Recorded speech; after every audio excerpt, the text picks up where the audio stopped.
Hey, everybody, welcome back to Teen Talk Live. And of course, we have our teen host on tonight, and coming to the stage is Miss Jared Day. Good evening, Generation Prodigy. I am Jared A, and I will be your host on tonight. So today we have a special guest today. Her name is Sandrea. I want to say Miss Sandrea, and today's topic is student versus teachers. I would like to bring Sandrea onto the platform today. Hello, everyone. How are Good you? evening. Good evening. How are you doing? I'm good in yourself. Fine. So I heard that you are a mentor. Yes, ma'am. Yes, ma'am. So what guided you to become a mentor for young people? There was this one summer I was working in the SWOPE summer program, and this one boy, he was always constantly getting in trouble. Mhm. I was a counselor, so I worked the evenings shift. When I always come in, he will always come straight to me, follow me. He would never act up when I was present. And we were just sitting there talking and building a relationship with him. It made me think of my experience in school and how the teachers did and just quick to ignore me or just quick to didn't want to deal with me because I was different and didn't want to hear. So I was just thinking about how many kids are out there that just want to be heard. And that's what pushed me to education. That's beautiful. That's beautiful. Yeah, because now this generation they don't like to listen, and we need like counselors like you. Um, well, is there anything that you would like to say to all the teens out here, even the parents or anything? What I would like to say is no matter how hard it gets, no matter how rough it is, no matter how alone you feel, you will prosper in everything you do. Yes, ma'am. That is very powerful. So, what would you say to your teenagers of how to deal with these teachers? Not, I won't say like these teachers, but like how would you deal with the disrespect that the teachers are giving you? So you're saying like the disrespect that's giving to teachers or the disrespect that's coming from the teachers? Both. Just comment on both. I am not that far ahead of the teenagers that is in my school today. So what I tell them is everyone has a boss. Every You all have a parent. You all don't like the way that something is handled, go to your parent. You need to stay in a child spot place. Just go to your parent. Let your parent speak on your behalf because your parent is your boss. And let your parent go to the teacher's boss, which is your principal. But Yes. just let adults handle adult matters. Hmm. That makes sense. That makes sense. I would like to bring onto the stage Dr. Latanya Stevens. Um, See if she has any more questions or any concerns. Yes, it's been interesting because this topic came from one of our mentors, Miss Kim, and of course it was news clips, and so I've been looking at even more news clips on fights that's been taken and breaking out in schools, especially with between students and teachers, which has been crazy. And I'm hearing from either like from other teachers that are struggling in the classroom because they're the aggression that's coming from students and the disrespect, the violence, and some say that it's due to COVID from being locked into homes or for a long time or whatever. And maybe they're just angry because they've had to deal with unusual circumstances. I don't know. But I'm seeing more cases in the news where there are violence, acts of violence from the students to the teachers, and the teachers that are yelling at students, and it's just all over the place. So we just want to see your perspective on it, as well. And if we have any parents out there that would like to chime in, or you may have heard of some incidences at your child's school that you have some questions about, or just want to just bring to the platform, we're welcoming them at this time too. So, Sandra, what do you think is happening in the classroom with the students? I mean, because I'm mentoring some students right now in Kansas City, and I just happened to be in the mentoring session, and I heard a teacher just as loud. I didn't hear any students being belligerent or anything like that, but I heard the teacher just started yelling at the student, and I'm hearing her in another classroom down the hall, and I'm thinking to myself like, why are you talking to the students like that? And I mean, just really loud and just yelling, and then they wonder why the students respond the way that they do. So I know it's a two-way street. But what are your take on it? Um, as I see in the class with students, they have been out of a classroom setting for a year and a half. So we can't expect them to come back in August and abide by our rules, especially since they have been out a year and a half. Some have been had rules, some has had no rules, and those that had the rules were not our rules. So it's still something new to their adjustment. Um, I like to use my parents. My parents' generation, they're like, do what I say when I say. Today's generation, they like to know why.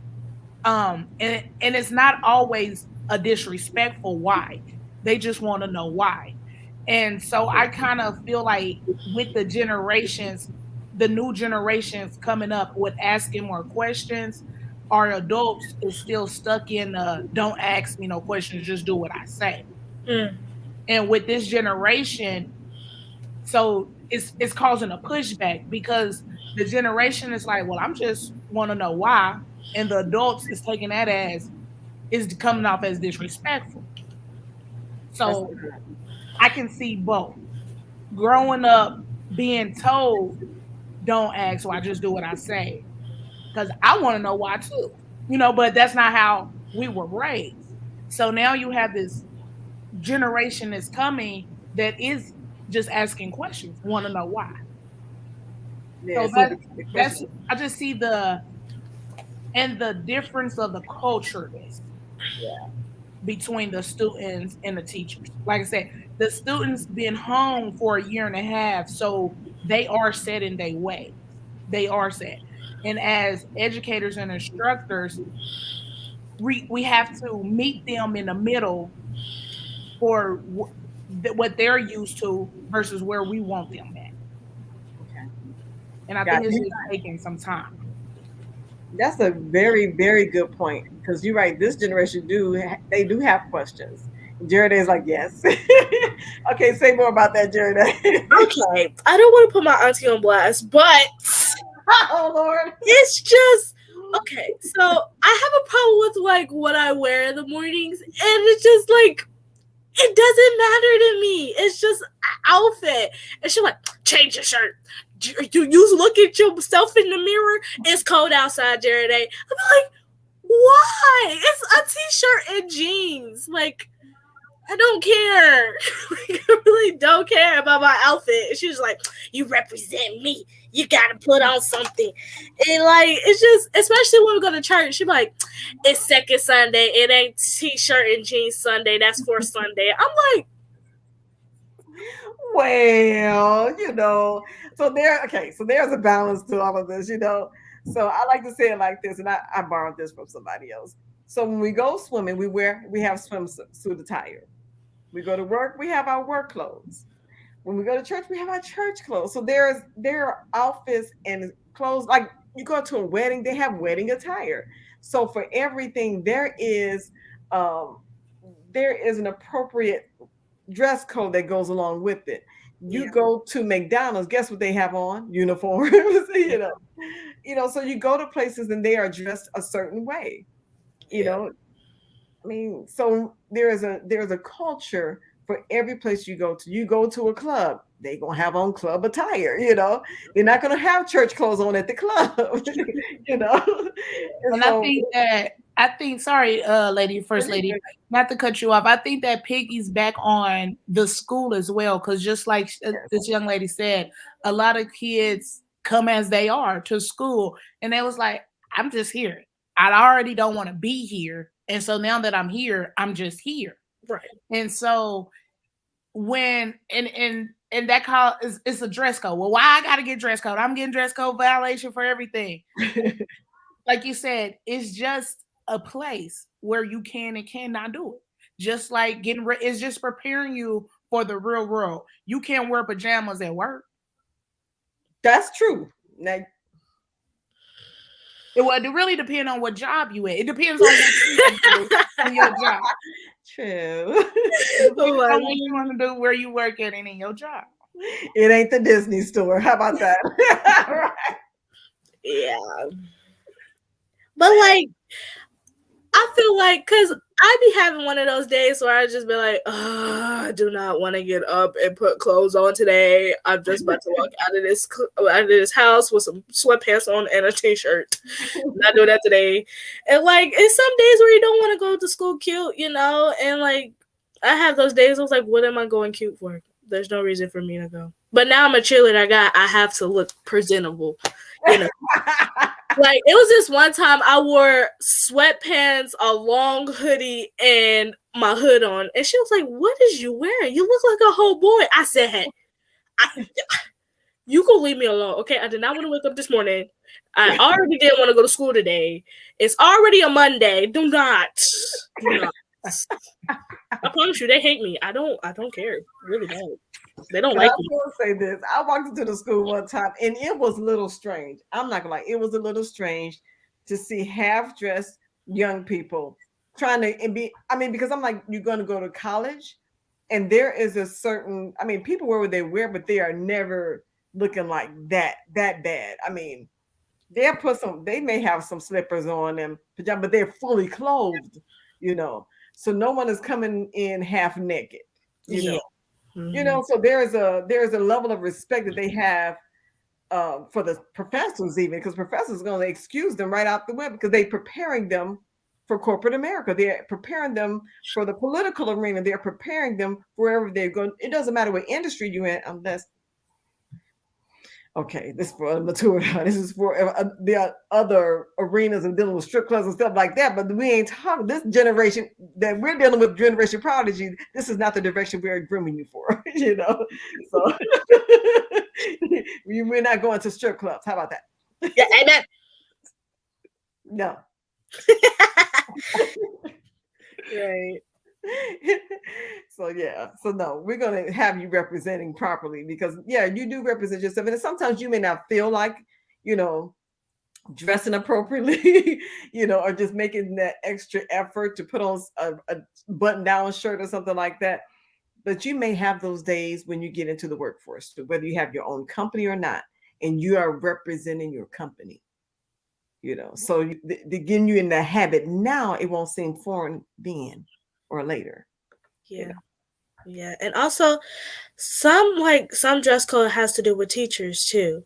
You know, because you know, some of these teachers not saved, holy, and sanctified, you know, they need help in Jesus. Anywho, but like, you know, it's like they just aggravating. It's like you'll wear like one thing and it's not even that much. Like it's shoulders. How you distracted? Oh, shoulders. Pay attention. Don't worry about my ashy shoulders. Okay. Dang. It's the little things they point out. Like at my school, they get us about our shoulders and our stomachs. It's not even bad. It's like a belly button. Not even a belly button. It's just like falupa out. And they're like, put a hoodie on or something. Or if our like shirt is out, or like we wear like these like what is it called? Two finger inch tank tops. They're like your shoulders are out. Just be like, dude, it's just that one teacher. And then you have some teachers. I'm not even about to get in that situation, but you know, they're not all holy and sanctified. And so that also, they don't understand how that affects us students too, of not wanting us to go to school if we got to deal with dress code, you know? Well, So, yeah. that's crazy. You said that. One of the big things I see in my school is hoodies. It's a thing about hoodies in our school. Um, I'm trying to figure out something that can go like with both sex, with girls and boys, that violates both. Hoodies. when you said that it makes you not even want to go to school because of the pettiness and the stuff for the dress code, correct? Mm-hmm. What when the teachers are on you on dress code, why why do you think that is? Or a better ed question is, if it's if they're complaining about something petty, what could they be complaining about? You know, some people be like, you should be saying this instead of tripping off of that. So what is that? If the dress code is petty,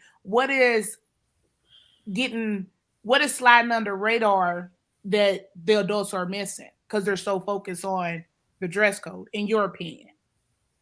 I mean, they're missing the whole student, like the whole personality of the student. You're supposed to be worried about trying to educate that student, trying to bring that student up, not what they're wearing and what their attire is. That's what I think. Like, personally, if you're worried about what I'm wearing and what my attire is and what pants and shirt I got on, you're not worried about my education. You're not worried about helping me try to be successful in life.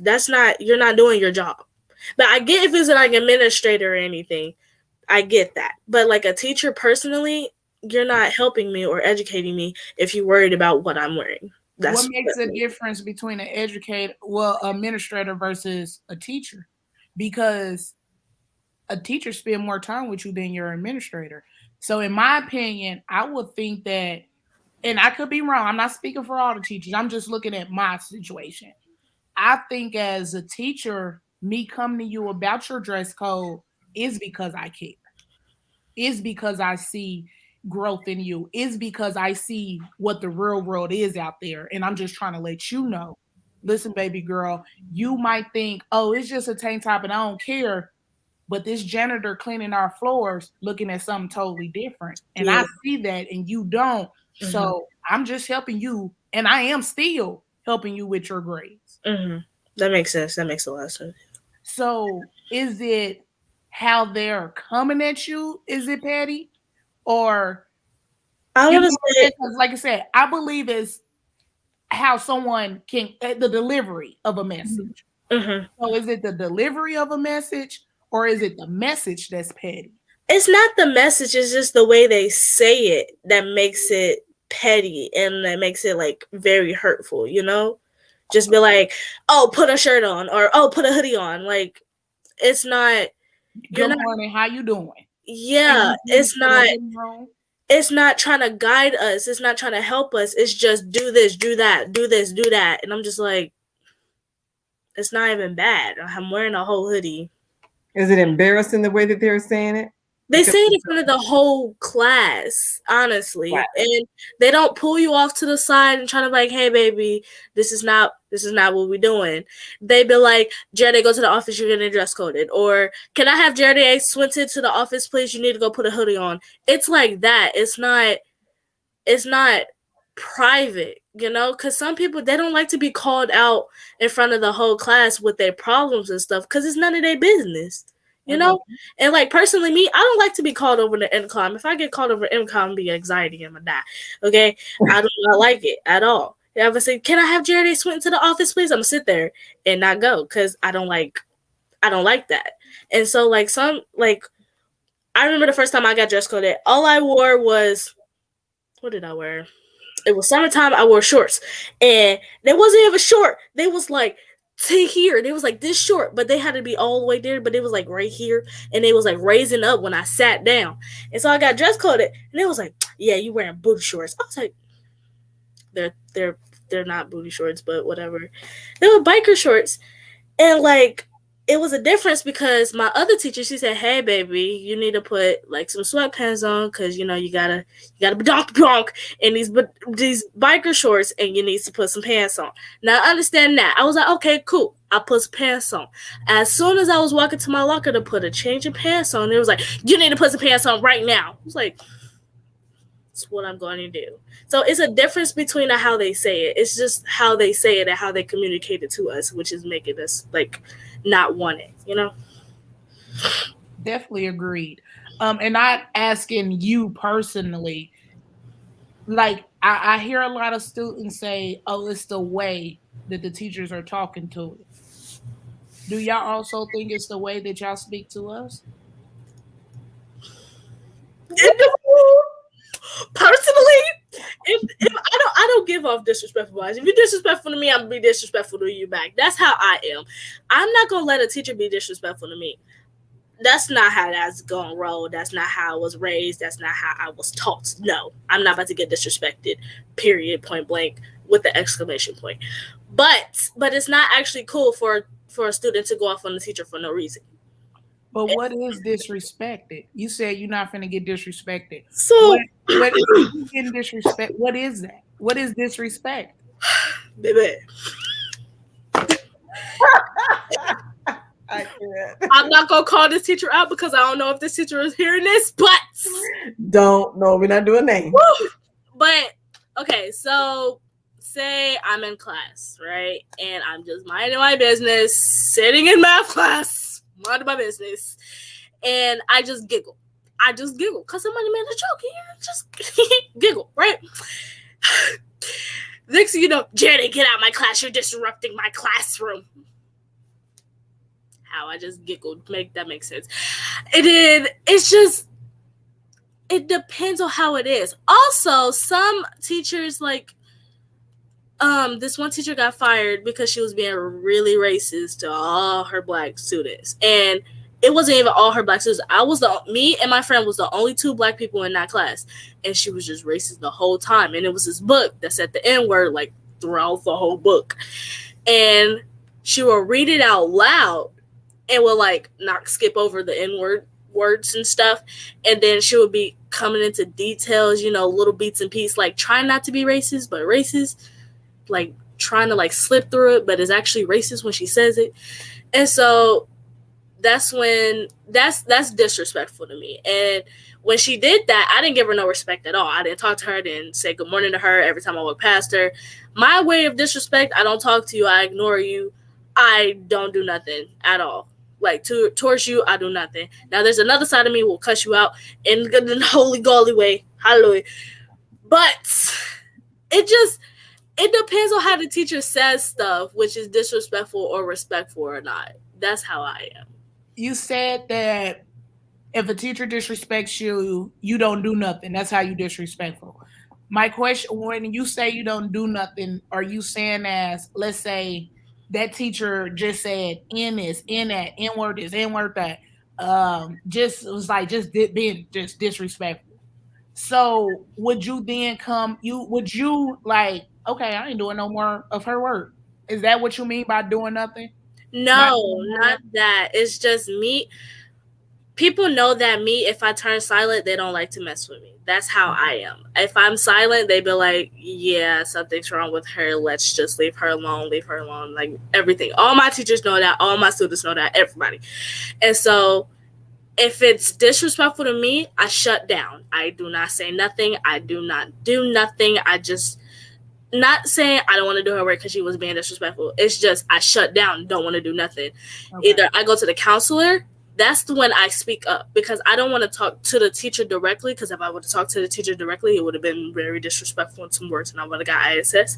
So that's why I go to the counselor to fix it, and that's how she got fired. I did my job. I like to tell my kids who is your biggest advocate? Explain. Who who are the teach? Yeah, the principal is the teacher boss, but who is his boss? Who is the superintendent's boss? If it wasn't for your parents, we wouldn't have a job. We work for you. Anytime you feel uncomfortable, you go home and tell your parents. Your parents is paying our salary. They pay taxes. We work for you. And a lot of colleagues might not agree with me, but I don't change my message to my kids. I work for you. I work for you.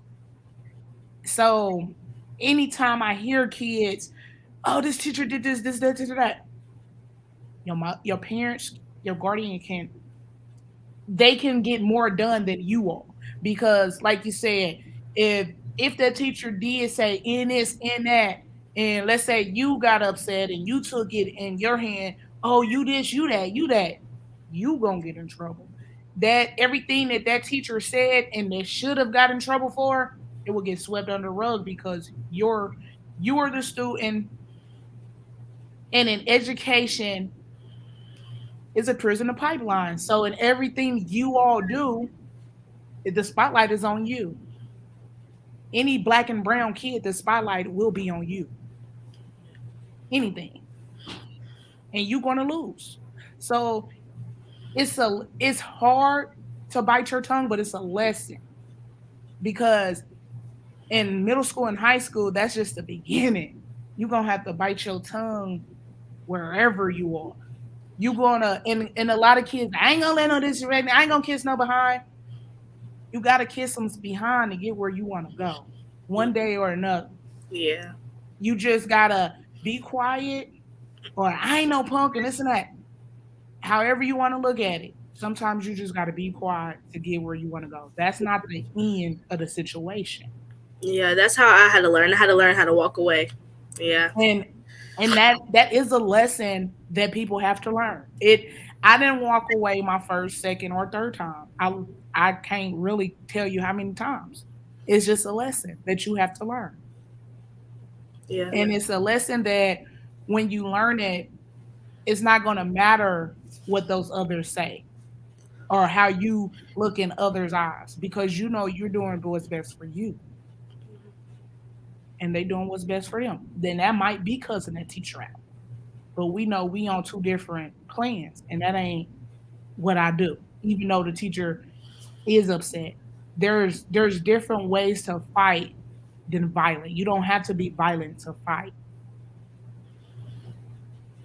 I have a question. Yes.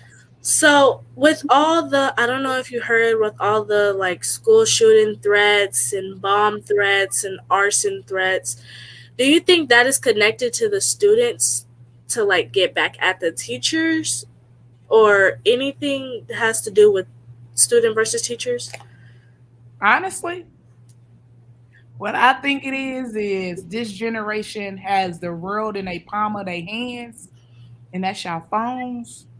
And it's like, oh, one person do it, so let me do be a copycat and try to outdo this person. And then you got copycats all around the world. I honestly does not don't believe it's between students versus teachers.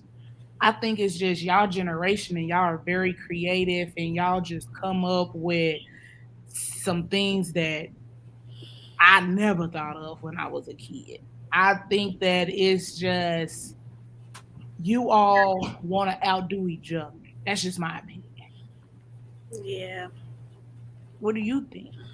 I don't know, man. I just be terrified for my life. I agree.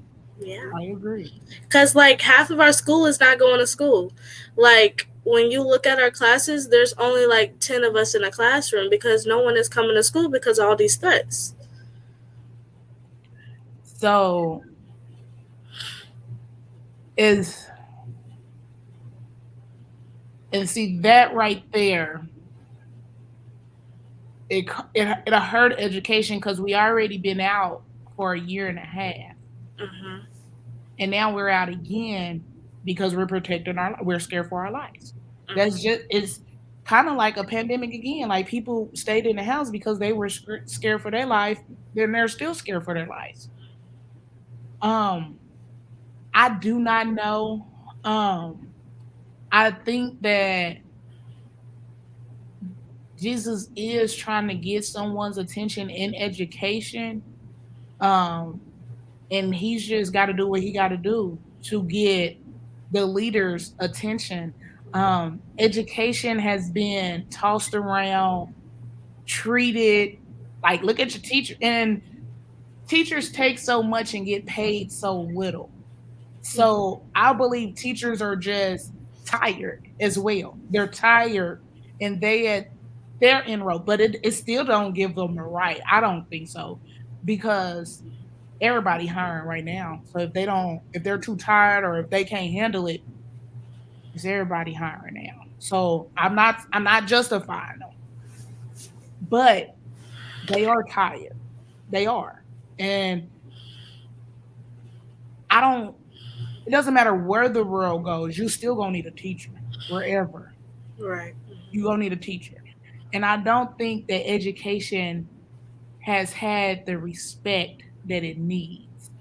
And I believe that God is, his hand is in it, and he's going to do whatever he has to do to bring the attention to whoever needs to be attention to, that they need to do something different and better with education. That's my thing. Yeah. Well, this is good. This is good discussion tonight. I'm enjoying it. And you made some very, very, very good points. Um, Especially with it doesn't the reactions don't always have to be in violence. And you said something that a lot of parents may not remember or think about is that um, that's how, especially in the public school system, well, private too, that's how individuals are paid.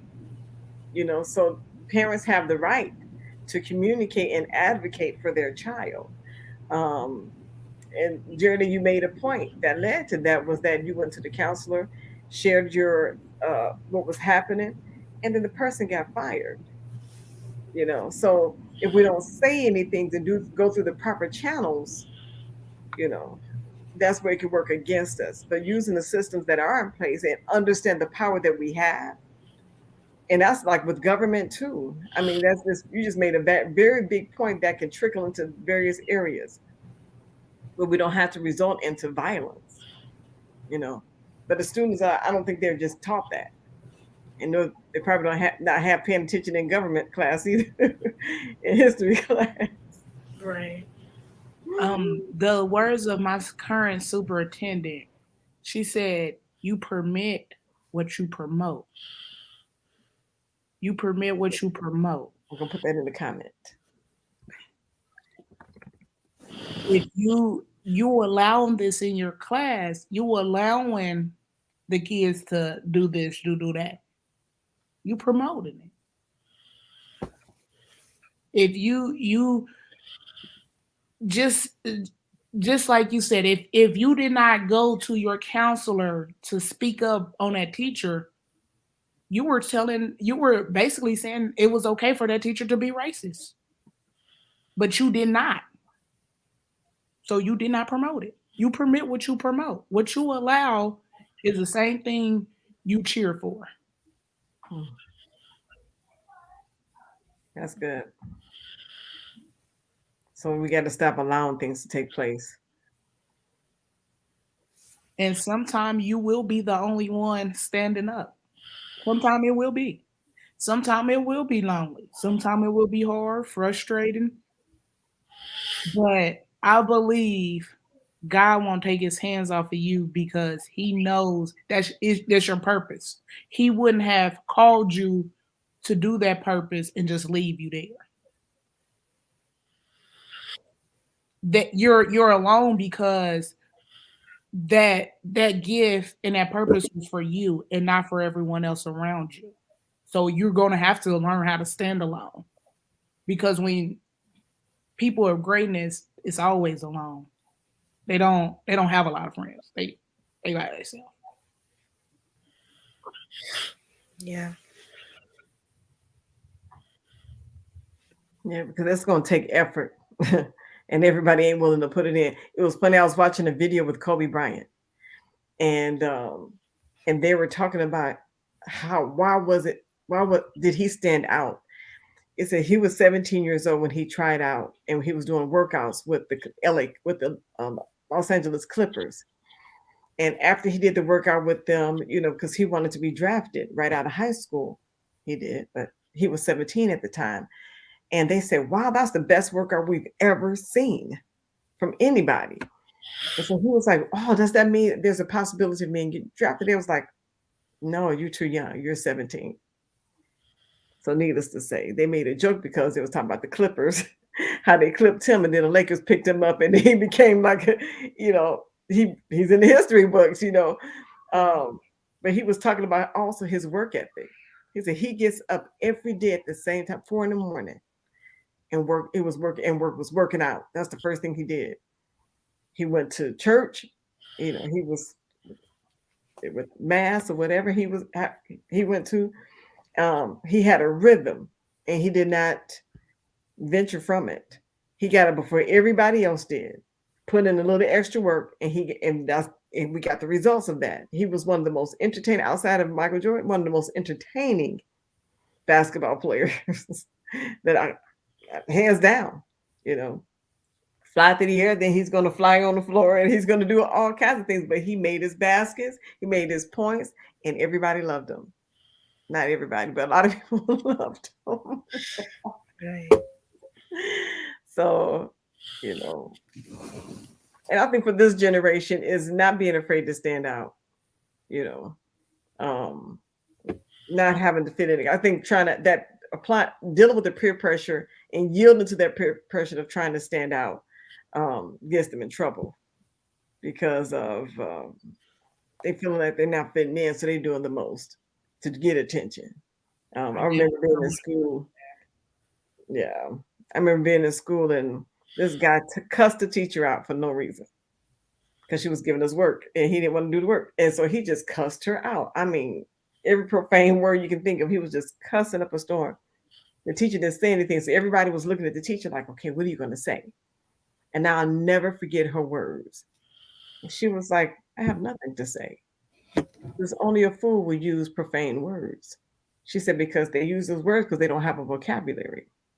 She says, "So if he doesn't have a better vocabulary, then I don't entertain fools." It was one of those things. I was like, I would never use a cuss word.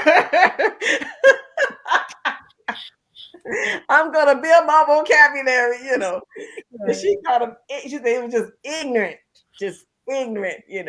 Ignorant people don't use their vocabulary words. And so she said they just use those words because they don't have the vocabulary to say it. And so I just never forgot Mrs. Woodard from Clark Elementary. Give her props. Yes, because she stood out to me. And so that shut the whole classroom down though. Nobody from that point on disrespected her. But she didn't call the kid out like you didn't. She didn't do that. She dealt with the problem. And I feel like once educators start dealing with the problem and not the individual, they will have a better response. They will have better relationships with their students. Um, at the end of the day, these kids just need someone to care. Yeah. We don't know what they were doing that year and a half. Some of them were the adults, some of them were the parent, some of them probably didn't have lights or didn't eat or didn't know, so we don't know. And as educators, our job is more than to teach. Um, and for anyone that signs up for a teacher, I believe like you knew that or you know what you're going into. So we can't have our biases get in the way of our job. Or let's we we have the life of young people in our hands. We can't play with their lives. You wouldn't want no one to play with your life or your kid's life. That's how I look at all my students. And I tell my students that every day. I can't tell you all that I love you and sit here and let you fail or sit here and let you say I ain't gonna do that work because I don't like that teacher. The teacher probably don't like you too, and they teacher really love the fact that you're not doing their work because it just makes it easier for them to put that zero in. Make that teacher do their job. Make that teacher graded. Don't just because that teacher made you upset. And that's why I asked you, do you say you don't when you do nothing, do you just shut down and don't do work? I don't care how mad you are, how much you don't like that teacher. You still do that teacher work. Make that teacher do their job. Make that teacher hate you more because you're doing their work. And not only doing their work, you're doing it right.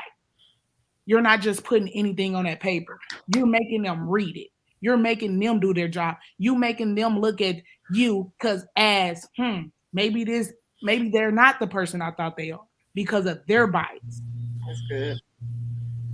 And I like to tell everybody this little colored girl can read, and I tell all my colored girls read because that's the anything they don't want you to know, they're gonna put it in a book. They're gonna put it on black and white. We gotta read. We have to read. We have the advantage, and that's what they're afraid of. And they're afraid of that they gotta teach us, and we're using it. So make them, make them do their job. I don't care how mean and how racist they are.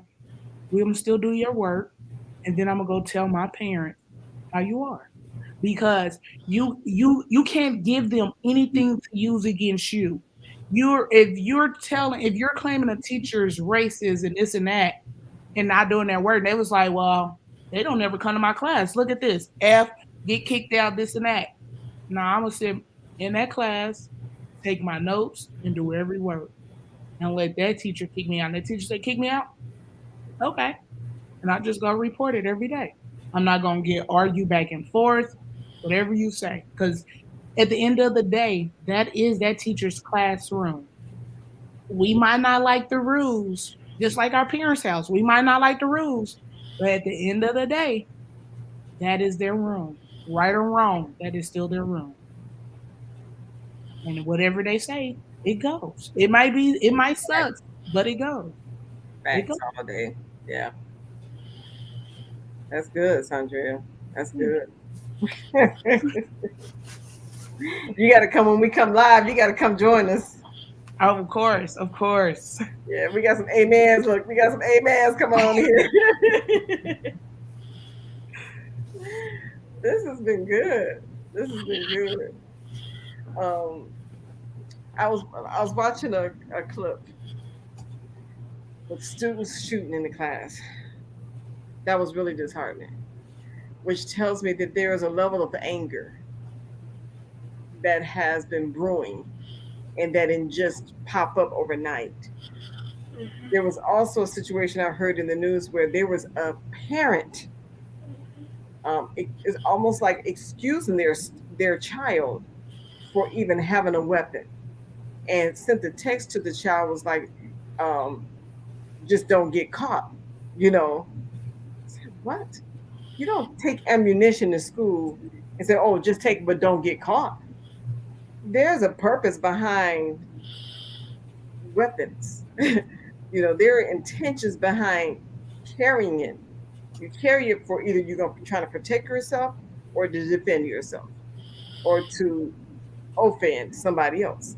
Um, so it is a scary day because you do have some parents that are encouraging some of their children to carry weapons to school, or they're not discouraging them from doing it. They're not correcting them, and they think it's okay. So from what I heard, that is that parent is being charged now for that comment that they found, thankfully. Um, and so we're living in a crazy day, and it's a scary thing.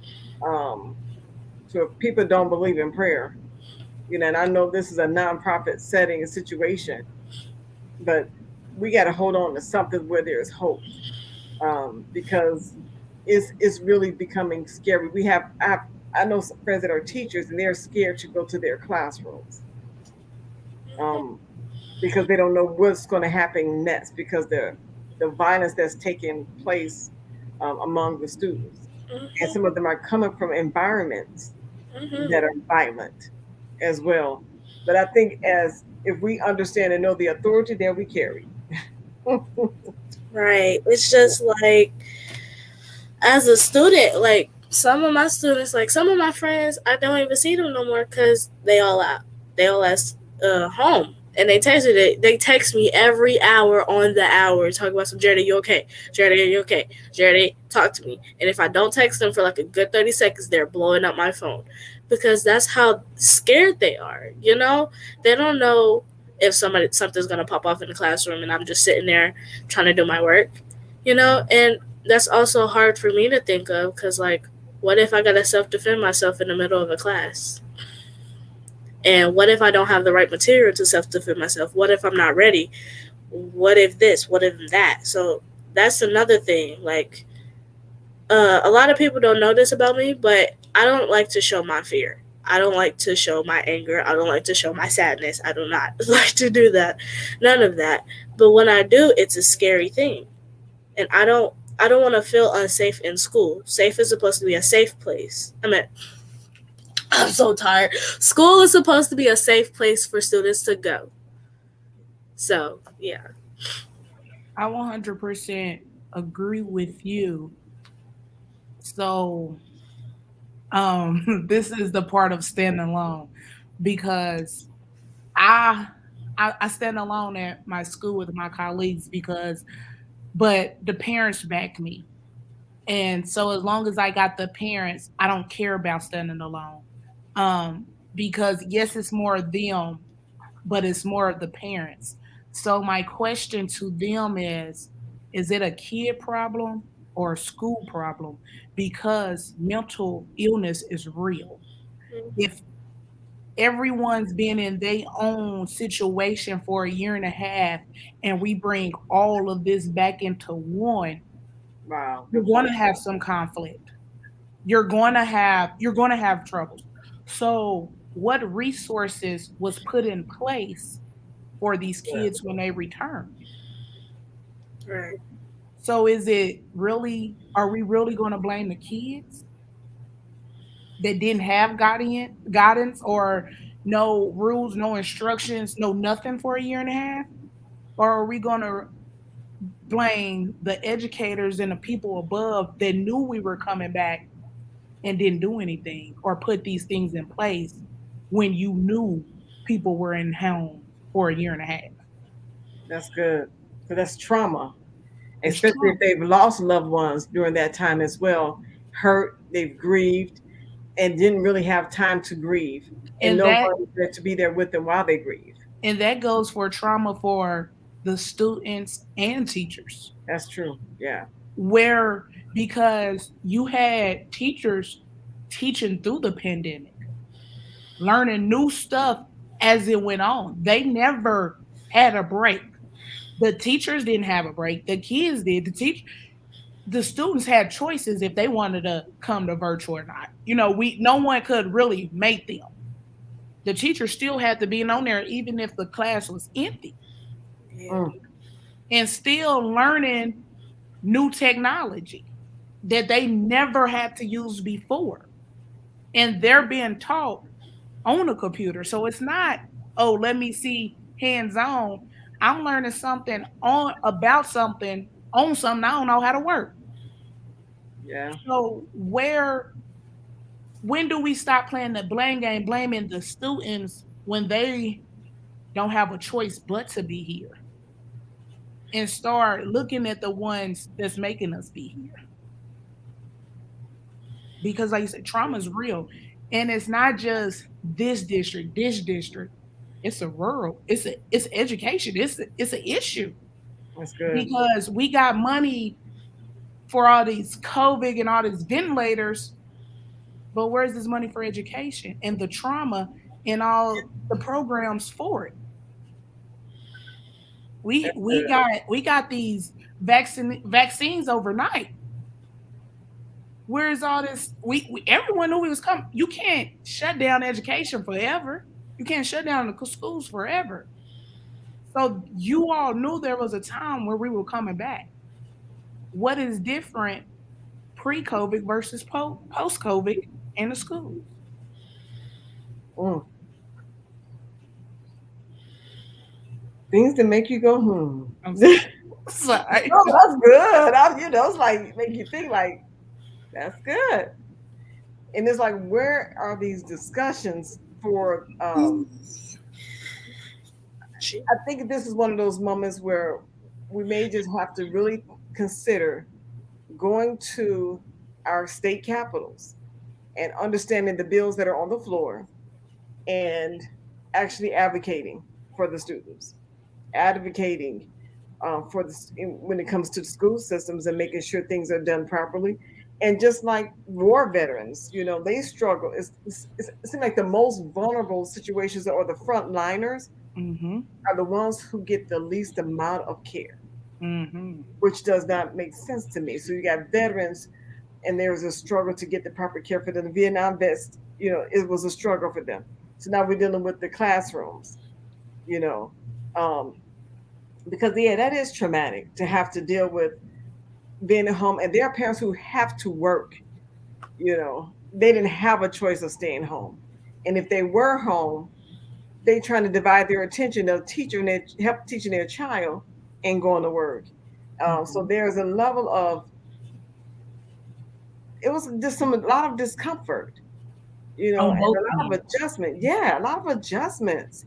And then for the kids who didn't have devices, Mhm. trying to get work, and parents trying to fight for their kid to get a device, and then to finally get one, have to learn how to use it. Yeah, Um, Or how about is a big I thing. didn't even have the internet for my device, but that's a different Exactly. yeah, story, different Yeah, deal. How you gonna yeah, give me a device with no internet, but gonna yeah, true. make me liable for my grade? right. Wi-Fi was a big thing for the pandemic. Yeah. Yeah, that was huge. And then don't let me have four brothers and sisters, and we all on this one Wi-Fi. We'll Ooh. never get service. So Right. it y'all done got me started. No, that's what this Yeah. time is about. It was like so hard for me and my sister to do online school together because me and Leah get distracted like a lot, and it's hard when you're like across from each other in two different classes, and she needs help with something, I need help with something, I'm trying to help her with her homework and classwork, she's trying to help me with my classwork, but we're like two different grades, two different classrooms, two different teachers, and it's just like then the internet goes down and we just like, oh dude, and then the teachers get mad at us when we don't turn in our work on time because the internet's down, we can't turn in our work. And so we just like, the pandemic was hard. Lord, if you call my auntie, she was like, I don't know, you better look it up on Google. This is why we have a Google meeting in our class, okay? This is why, because she was like, I don't know, look it up, And see, that's another point, though. I mean, because the way they do math and a lot of these other subjects, they didn't do it like that when I was coming up. yeah, I know it the way that they taught us then. Were they teaching it now? Like I was looking at simple math. You know how you carry over? We called it a carry over. You carry the one instead of carrying the one. They just put the actual 10 to on yeah, the this column. video. And I'm like, why are these extra steps now? So it's having to relearn it for from elementary, middle, and high school, and they forget about the parents having to now not only do their job, have to learn the new methods of the way they want the child to receive the Right, material in their classroom. right, and it's harder to like, since like we go to y'all for help and then y'all don't know the help, and then we got to teach y'all the help, and then we don't know how to teach y'all the help, we don't know what the help is. So we just all confused in the world. Just, and like you can't rely on Google because Google gonna give you 10 different ways to solve the problem, and then Yeah, the 10 different ways is not the problem, is not to solve the problem of how the teacher wanted you to solve the problem, and you just get an F altogether. It's just too much. Cannot. And see, that's another problem educators have, a problem that we have, because I tutor kids on the side as well, and kids be like, well, I understand it like that, but I can't do it that way. Right. Who who made us Jesus, or who made us God to tell y'all which way to do it, as long as y'all understand it, because there's no one way to solving a problem in life.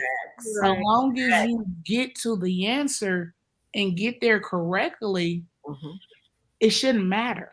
Yeah, like, in our math class, there's a different way between long division and the box method. Do you guys know the box method? And Yeah. so for me, I like the long division method because all you got to do is just don't put Bring your it down. X's, just bring it all down.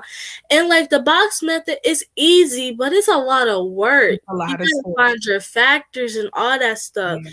Yeah. And they just be like, they'd be like, do it this way.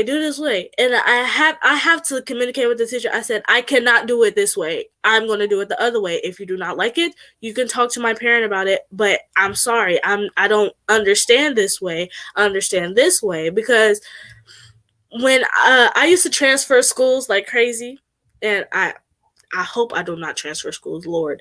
But I used to transfer schools like crazy, and I had to start over and over and over from scratch every school I went to. But each and every school was like a upgrade on how a upgrade on top of an upgrade. I was keep growing on different like better schools. And so one school would teach me, like you say, advanced algebra. Then I moved to the other school, I got to do algebra 1 again.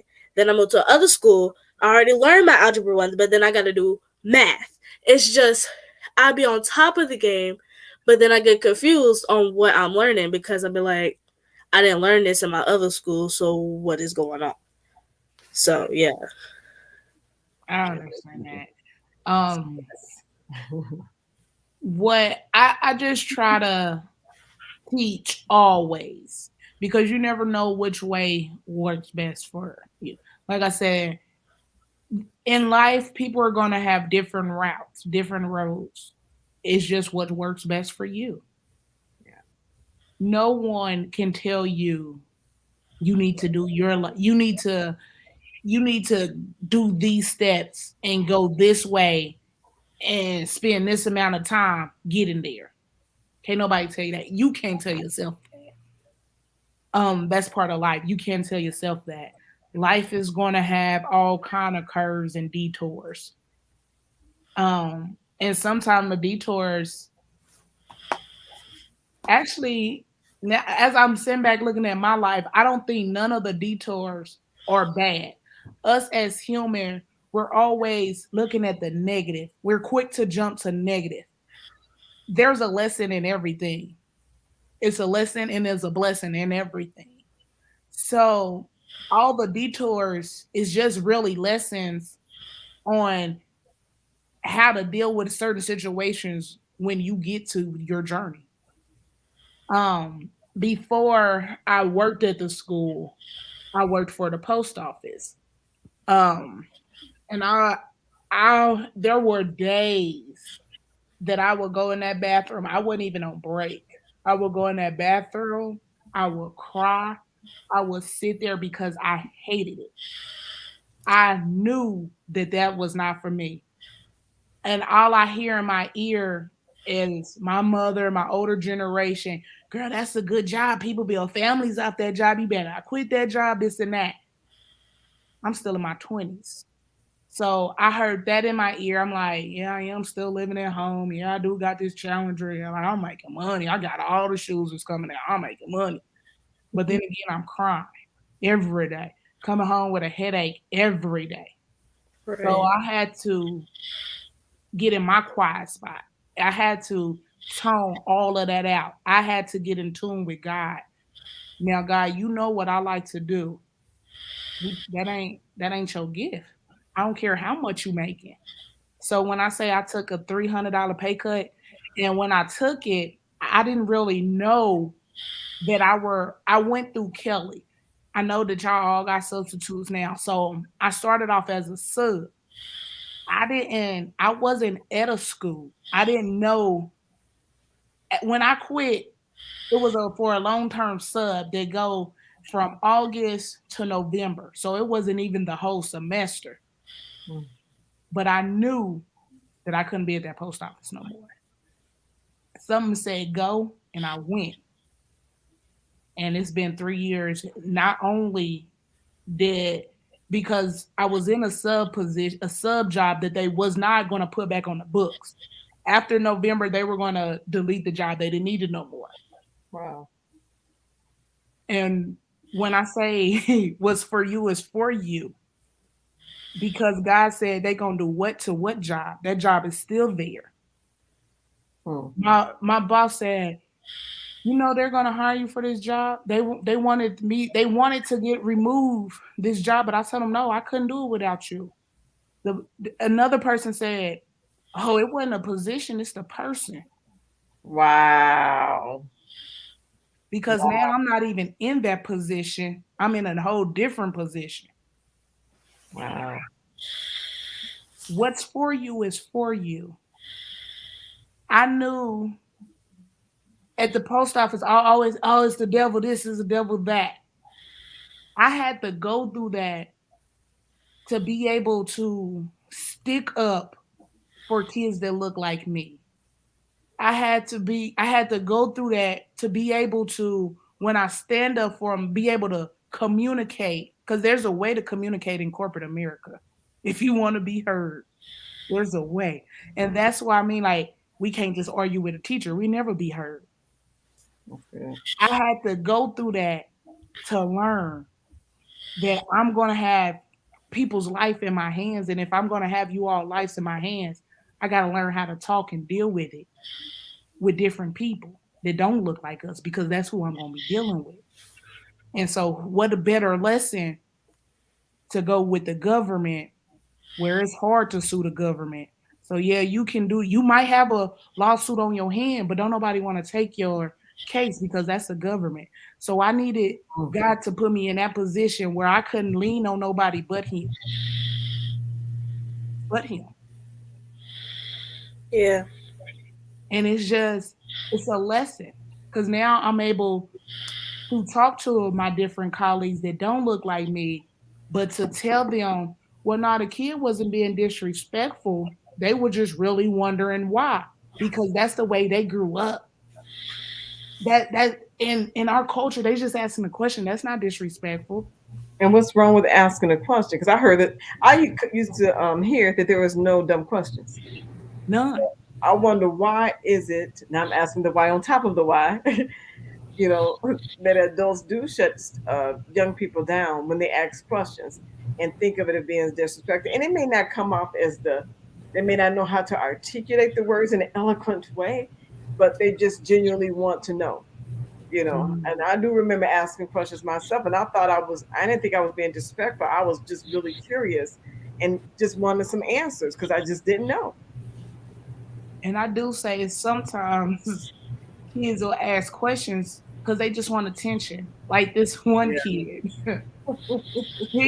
he asked the teacher, what would happen if I hit a teacher on the last day of school? So the teacher responded. The teacher said, you will still get suspended. It'll happen, go into the next year. Mhm. So the kid said, and must I remind you, this is a sixth grader that's been out of school a year and a half. So in reality, he's still fourth grade, because he's been out of school. Right. Right. So the student goes back. And me personally, I knowing this kid, I didn't look at it. I looked at it as the kid was asking a question to get attention. As an adult that knows the kid we're dealing with, we have to make better judgment on that. Why write them up? Why? That's where our bias have to come. We know that this is a chronic kid that wants attention. Just ignore him. When do we stop? When, as educators, when do we stop reacting to everything? Because that can punish it. We putting them out after they've already been out, and sometimes that's all the kids want to do is be out. Right. Hi, man. So my thing and see, if you in my class, my punishment is to keep you in here. I'm not writing you up. You're gonna stay Right. here. That's good. I Yeah, ain't because writing most you. teachers they would give the child their request, so they act up to get put out the class, They and so they put them out the class, and so they get what they want. Man, you mhm. don't understand how much bad I wanted ISS for the longest. Oh my Woo! I was like, you know what? I'm sick of this school. I'm getting ISS. Then everybody, something told me was like, Jerry, sit down before you do something stupid. You better sit here, or you gon' see. Jesus likes to whoop me. I don't like it, bro. He like to get. You can ask my auntie. I get Jesus whoopings. I either broke my ankle, I something bad come out. It's either if I do something in the dark, it comes out to the light. It's just.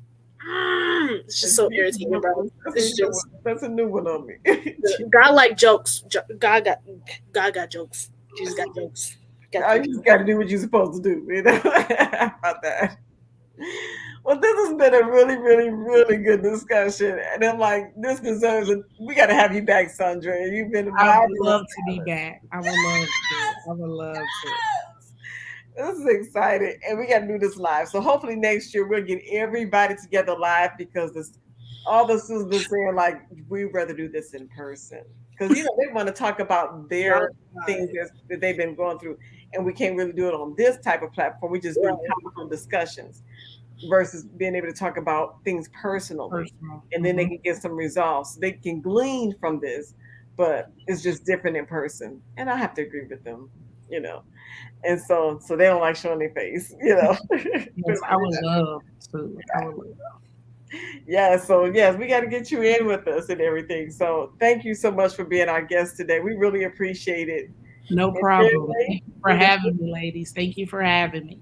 yes, we're gonna get you back. We're gonna get you back. We're gonna do a reunion and bring everybody to before we go. We'll probably keep this going as well, but we're gonna definitely come back in person next year. Once we get our schedule together to make sure that all the parents are back on board and because it's been a while. It's been almost 2 years. And like you said, I can only imagine the stories that we're going to hear when we come back live in person. So